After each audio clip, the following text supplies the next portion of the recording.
Welcome back to the channel, everybody. Today we are looking at a position that looks like a calm, quiet afternoon in the park, but it is actually a ticking time bomb waiting to go off. Look at the board. White has a rook on h3, a queen on e6, and a king on g1. Black is sitting there with a king on h7, a queen on c5, and a pawn structure that looks solid. But spoiler alert, White is about to end this game in precisely 2 moves. This is the beauty of calculation. Before we even touch a piece, we have to recognize the geometry. Black's king is boxed in. The pawn on h6 is a defender, but it is also a liability. It is the hinge of the entire position. If we can remove that pawn, the dark squares around the king become a playground for our queen. Let's start with move 1, rx h6. Boom. The rook slides into the h-file, sacrificing itself for the greater good. Why do we do this? This is the definition of a clearance sacrifice. By taking the pawn, we aren't just winning a pawn. We are opening the h-file and, more importantly, we are forcing the black king into a state of total vulnerability. The pawn was the shield. Now the shield is gone. Black has no choice. They have to capture with gxh6. If they don't, they are just down material with no compensation. But by capturing, they seal their own fate. This is the psychological aspect of chess. Sometimes you bait the opponent into a move that feels natural but is actually a catastrophic blunder. After gxh6, we have successfully cleared the g-file and the diagonal access for our queen. Now look at the board again. The black king is trapped on g7, and the pawn on h6 is actually blocking his own escape route. It is the perfect self-made prison. This brings us to the second move, qf7 checkmate.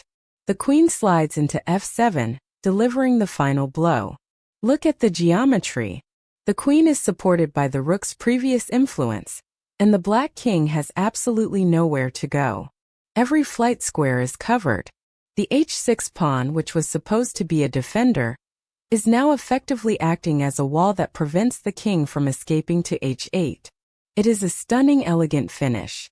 Now let's take a step back and talk about the masterclass element here. Why does this work? It works because White identified a pattern.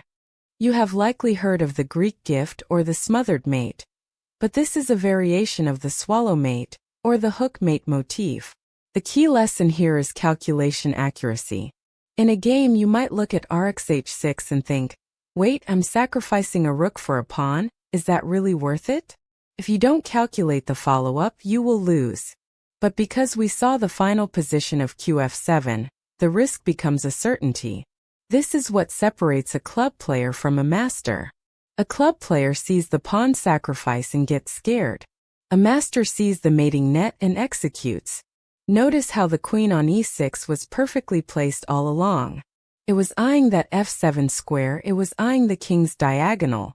The entire game was a build-up to this precise moment. What can you learn from this? First, always look for the weakest link in your opponent's king safety.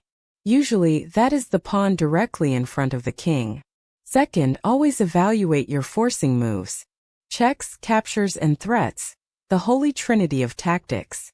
If you have a move that forces the opponent to respond, calculate that one first. Often, you will find that the obvious response is actually the one that leads to their downfall. Think about the geometry of the board. The black queen on c5 is completely irrelevant here. It is sitting on the other side of the board, looking at nothing while the game is being decided on the king side. This happens more often than you think. You don't need all your pieces to checkmate. You just need enough pieces to overwhelm the squares around the king. One more thing to consider, the timing. If White waited, Black might have played qg1+ or found some defensive resource. But by playing rx h6 immediately, White seized the initiative and never let go.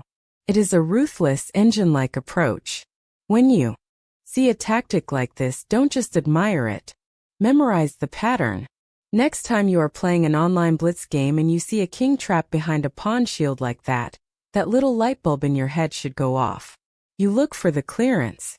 You look for the sacrifice. You execute the mate. That is how you gain ELO.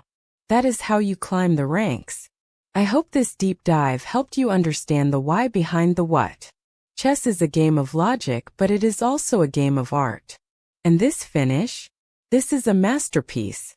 Practice these motifs, look for the clearance, and I promise you, you will start seeing these checkmates in your own games. Don't forget to like, subscribe, and comment below if you've ever pulled off a sacrifice like this in your own games. I want to hear about your most brutal finishes. Keep studying, keep calculating, and I will see you in the next one.